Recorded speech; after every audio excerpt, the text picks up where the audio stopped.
Reverend Bill Clark was one of the most influential people in my father's life. Bill was my father's best friend's dad, or as he called him, his second father. Bill wasn't only influential in my father's life, but was influential in so many different ways to so many different people. Bill was born on the 18th of January 1931 in Burwood, New South Wales. Bill's father was Alfred Ernest and his mother was Nora Clark. Bill moved to Canberra with his family and he went to Ainsley Primary School. In high school, he went to Canberra High.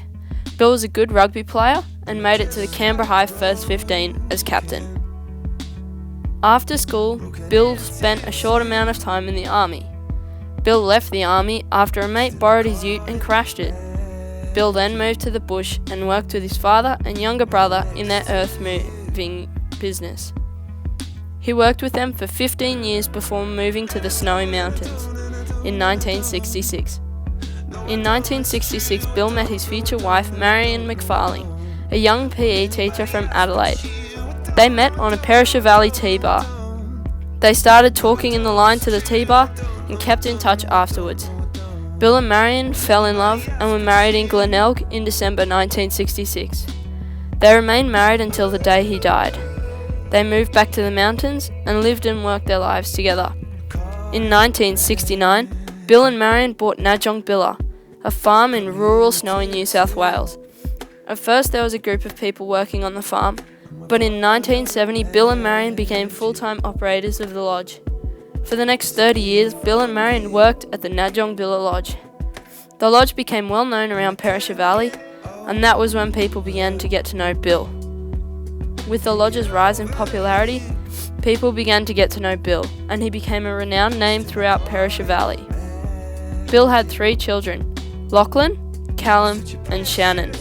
Although the kids were brought up in Canberra, they spent much of their time on the ski fields while staying at Najong Billa. The kids became good skiers and Lachlan and Callum both went on to become ski instructors for racing teams. The children were all profoundly affected by Bill. They recalled that Bill was strict when you slipped up, but in all other accounts was very positive, and that reflects through his 3 children. My father was best friends with Bill's oldest son, Lachlan. The boys both went to Canberra Grammar and became friends very quickly. They both shared similar interests through cricket, rugby, but most importantly, skiing. My grandfather wasn't very supportive and never went on holidays or outings with his family, and my grandmother was preoccupied with other things. On weekends, my father would spend time with Lachlan. He would stay at their house after rugby and Bill drove the boys around. In the holidays, my father and his older brother would go down to Najong Billa. In winter they would ski, and in summer they would do farm activities on the large property such as shooting and driving. This is how my father got to know Bill. He always told me Bill was like his real father, and he learnt many of his major life lessons through Bill. Bill passed away in the end of July 2015. He was sitting out the front of the hospital with his wife Marion and had a heart attack. Marion called for help and the team of nurses were on the scene in less than 2 minutes. Bill survived but died 3 days after the incident, surrounded by his immediate family.